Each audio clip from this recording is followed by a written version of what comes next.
It was one of those disarmingly peaceful Sundays. The kind that tries to convince you life is all right, a soft breeze, the smell of freshly cut grass, and my wife brushing toast crumbs off a preschool brochure like it was the most important document in the world.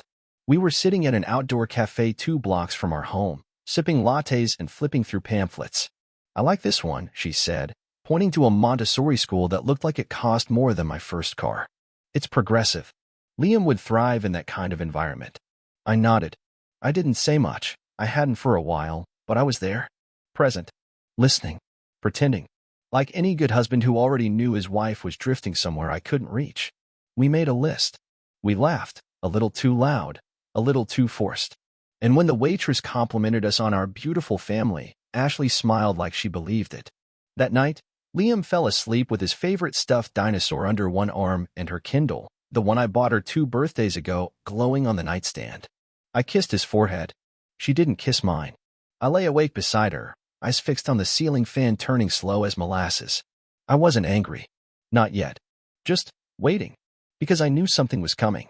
She didn't know I already knew. That I'd already prepared the documents. Already spoken to the attorney. Already locked down everything that mattered. Monday would be the beginning of her new chapter. She just didn't realize it was also going to be the end of mine, with her. Anyway, Monday morning hit like a silent grenade. No explosion, just a shift in air pressure, and the distinct feeling that something had changed forever. Ashley stood at the kitchen island in her robe, sipping her green smoothie like it didn't taste like blended grass and betrayal. I was feeding Liam oatmeal, watching the dinosaur spoon clumsily disappear into his tiny mouth. Then she said it, with no warning, no context, no emotion. "I'm going to reboot." I looked up. "Come again." She didn't flinch. "I've been doing some thinking. A lot, actually.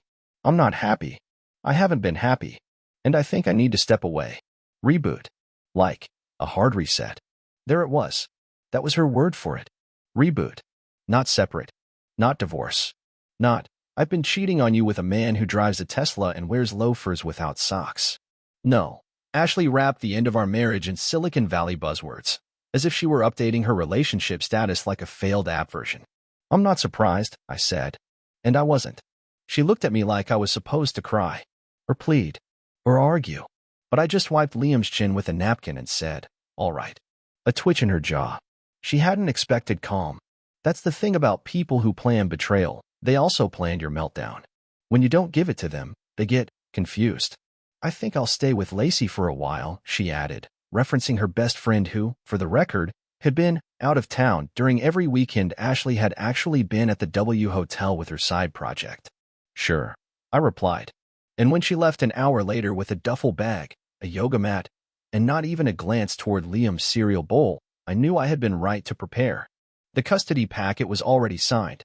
She thought she was taking a break. I was making sure she never came back. Tuesday evening, I sat on the porch with a tumbler of bourbon and the kind of silence that only visits when a storm's coming. Liam was asleep. I had a front row seat to the unraveling of my own marriage, and the popcorn was a stack of printed emails I wasn't supposed to have. See, I didn't wait for her to confess. I never needed the whole story, not in her words. Her version would have been edited, proofread, and dipped in a syrup of "it's complicated." Instead, I went digital. Ashley wasn't careful. Not with her cloud, not with her calendar, and certainly not with her passwords. When you live with someone for 9 years, you pick up on their patterns. When their pattern becomes lie, well, you dig. I found the emails between her and him.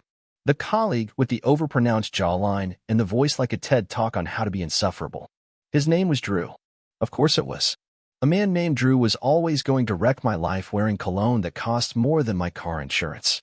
The messages weren't even subtle. "Can't wait to taste your mouth again. I keep thinking about your laugh last night. And that dress. You wore it for me, didn't you?" Ashley replied with emojis. Giggling gifs. Things I hadn't seen from her in years, not for me. Anyway, they had a spot. A restaurant in the city she used to claim gave her anxiety. Apparently, Drew cured her of that too. The timeline was brutal. Their first email dated back 6 months, right around the time she started doing solo yoga retreats. I don't know what position they called it, but it sure as hell wasn't downward dog. She told him she felt alive again. She told him she felt safe. And this part, this line, it stuck like a thorn in my ribs. He's a good dad. That's the hard part. He didn't do anything wrong. but I can't fake it anymore. Didn't do anything wrong. That was my obituary in her eyes. Faithful husband. Devoted father. Not exciting enough to keep. I closed the laptop, poured another drink, and stared at the dark.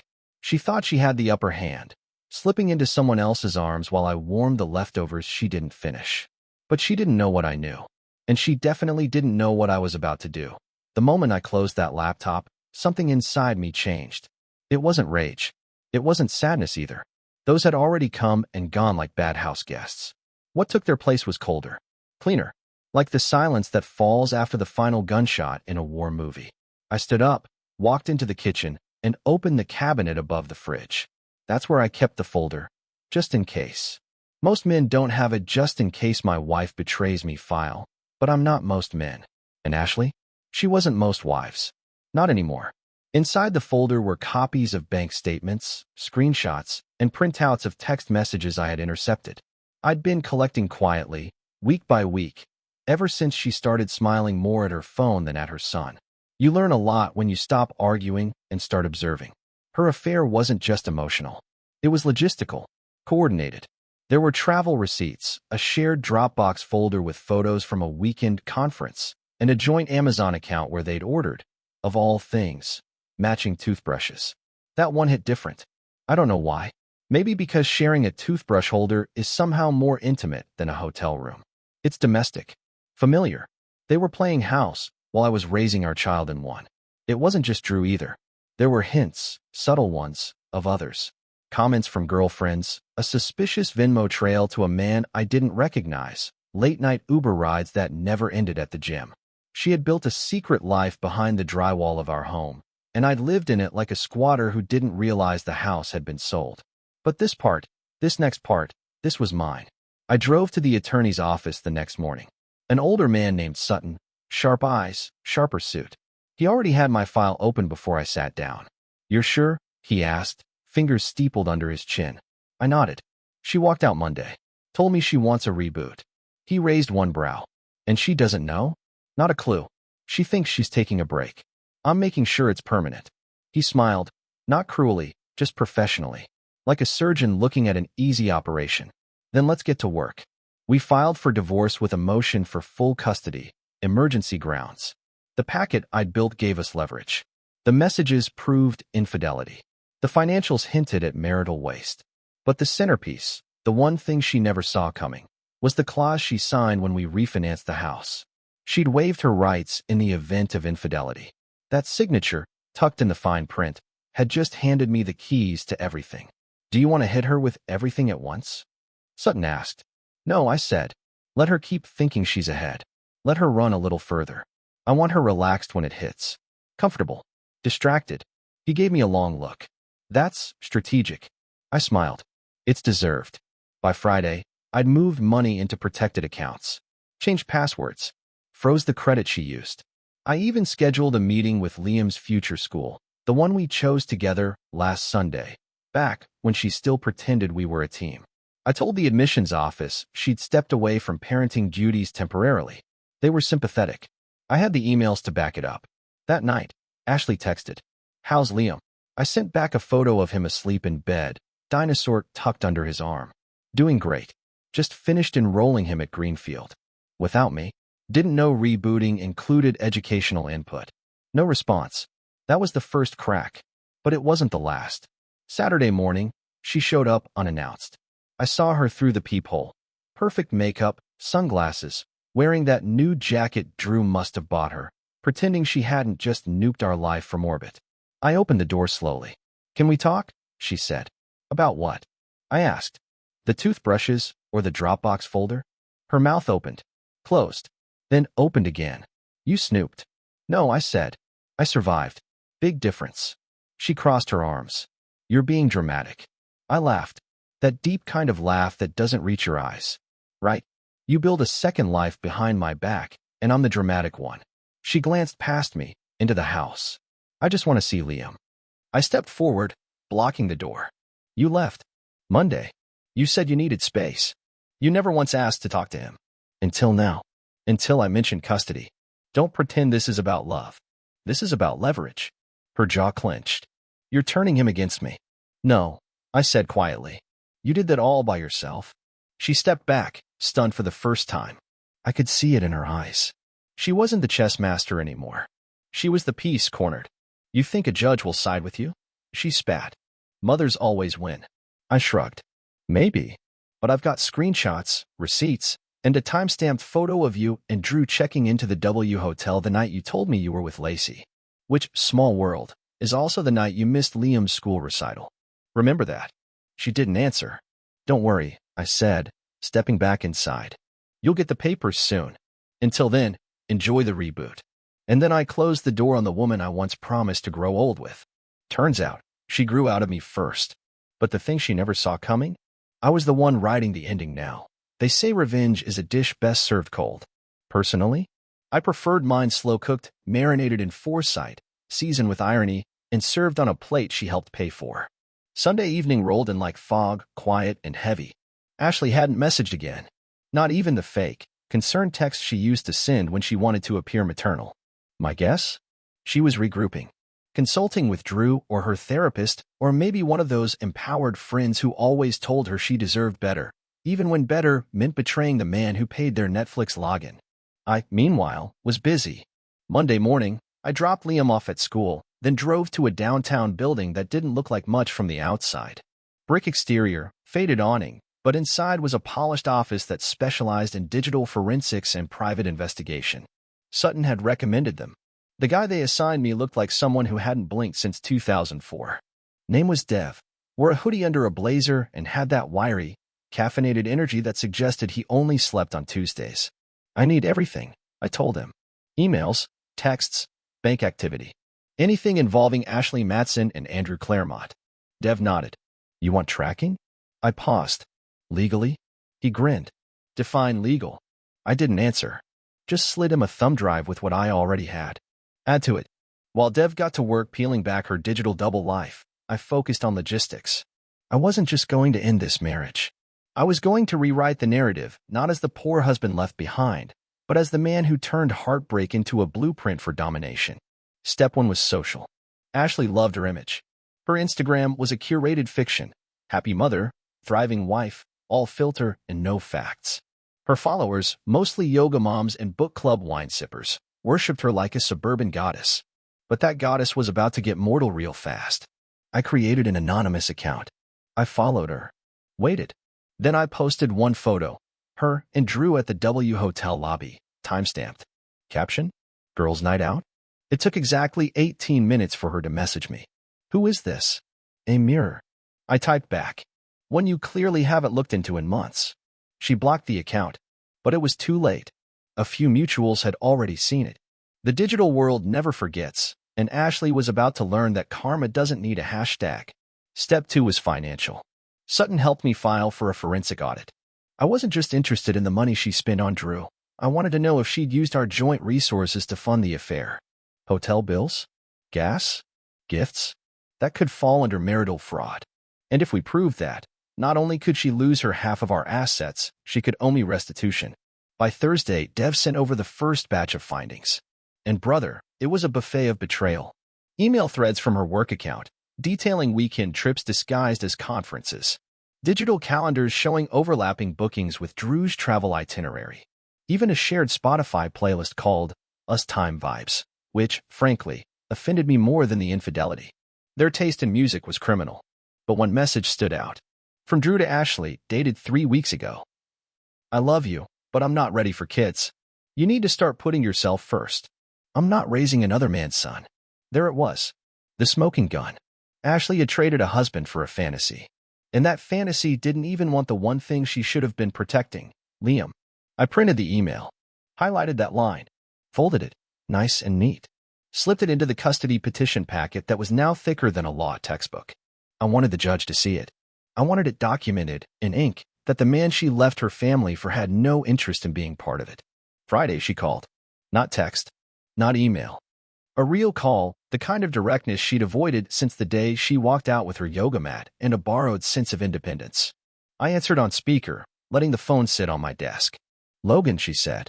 We need to talk. You mean a real conversation? I said. That's new. Her sigh was heavy. Can you not be like this? Oh. I'm sorry. Should I be more like Drew? Emotionally distant and allergic to responsibility? A pause. Then, I made mistakes. But you're being cruel. No, I said, calm and steady. Cruel would be keeping you in Liam's life when I know, legally, emotionally, morally, you forfeited that right the moment you prioritized a man who sees him as an inconvenience. What are you talking about? I have the email, Ashley. He doesn't want him. You knew that. And you kept going. She didn't deny it. That silence said more than any apology ever could. What do you want from me? She asked, voice breaking. Nothing, I said. That's the point. I hung up. Later that night, I watched Liam sleep, curled up under his dinosaur sheets, soft breath steady in the dark. And I realized something. This wasn't revenge. This was justice. Designed with precision. Executed with grace. And I wasn't even done yet. Monday morning, her lawyer called. A man named Briggs. Polite voice, carefully neutral, the kind of guy who probably says, per my last email, in casual conversation. We'd like to request shared custody, he said. Ashley believes a co-parenting arrangement would be in Liam's best interest. I didn't laugh. I let him finish his monologue, filled with buzzwords like nurturing stability and mutual contribution. Then I calmly responded, Mr. Briggs, I have documentation that proves Ms. Matson knowingly endangered the emotional well-being of the child and prioritized a non-parental relationship over her maternal duties. Silence. I'll forward you the file, I added. It includes statements, email transcripts, and a recorded message from her current partner in which he explicitly says, and I quote, I'm not raising someone else's kid. That conversation didn't last much longer. By Wednesday, the tone had changed. Ashley was open to dialogue. Suddenly, I was getting long text messages, paragraphs of manufactured remorse. Memories she dug up like a golden retriever trying to earn sympathy with an old tennis ball. Remember when we used to sneak into that drive-in theater in college? God, we were just kids. I miss that. I miss us. I didn't respond. Because the truth is, she didn't miss me. She missed the version of herself that was still worthy of the life I gave her. And that version was gone. Family court isn't like the movies. No slamming gavels or dramatic shouting matches. It's quieter, colder, like a library filled with broken promises. Ashley wore a navy dress, tasteful, modest, trying to look like the concerned mother she hadn't been in over half a year. Drew wasn't with her. No surprise there. He was smart enough to know he wouldn't survive cross-examination. I had Sutton. Calm, ruthless, methodical. He presented the case without theatrics. Just facts. Exhibit A, email transcripts showing her ongoing affair. Exhibit B, financial records detailing misuse of joint funds for hotel rooms and gifts. Exhibit C, messages expressing disdain toward co-parenting and lack of interest in Liam's upbringing. Then he handed over the big one, the signed waiver from the refinancing documents. Ashley had relinquished property rights in the event of infidelity, and now it was binding. The judge didn't even blink. Full custody awarded to the father, she said, like she was ordering lunch. Ashley looked like she'd swallowed her own name. Sutton turned to me, whispered, checkmate. She came home that night, our former home, now legally mine, to pick up a few things. She expected access. She got a locksmith. I met her at the door. You can grab your stuff, I said, handing her 2 boxes. But you're not coming inside. I'll have anything else delivered. She stood there, stunned. Her mouth opened, then closed, then opened again. Liam deserves to see me, she said. I shook my head. He deserves stability. And you? You had your shot. You called it a reboot. Turns out, it was a wipe. As she walked away, she turned once, trying to see if I'd flinch, break, offer her a lifeline. I didn't. I stood in the doorway, a man who had finally closed the door on the chapter that betrayed him. I wasn't petty. I was precise. I never aired our story online. Never posted anything dramatic. But I did send out a single email to close friends and family, the ones who had heard Ashley's version. The ones she'd spoon-fed her tale of emotional distance and neglect. My message was short.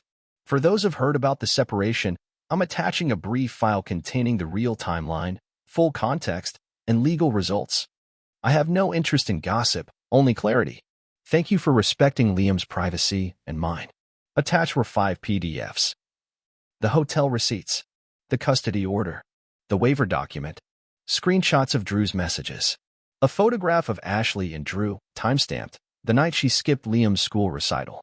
Within an hour, 3 mutual friends unfollowed her on every platform.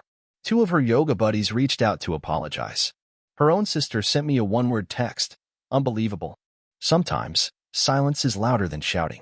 And now, no one was clapping for her. A month later, she asked to meet. Just to talk, she said. Closure. Closure? That's rich coming from someone who left like a ghost and expected the lights to stay on. But I agreed. We met at a park. Public, neutral. Liam wasn't with me. She sat across from me on a bench. Her hair was pulled back. No makeup. She looked smaller. Not just physically, smaller in the way you look at someone after the illusion dies. I thought you'd yell, she said. Why? You already gave me the quietest betrayal possible. I thought I'd return the favor. She looked down, picked at a thread on her sleeve. Do you think you'll ever forgive me? I didn't answer right away. I just watched a bird peck at crumbs on the sidewalk. Then I said, I don't hate you, Ashley. But I see you now. And that's worse. She swallowed. Her hands trembled. Tell Liam I love him, she whispered. I stood up. You can tell him yourself when he's old enough to understand what you did. And he will. Then I walked away. Not angry. Not broken. Just done. Completely, fully done.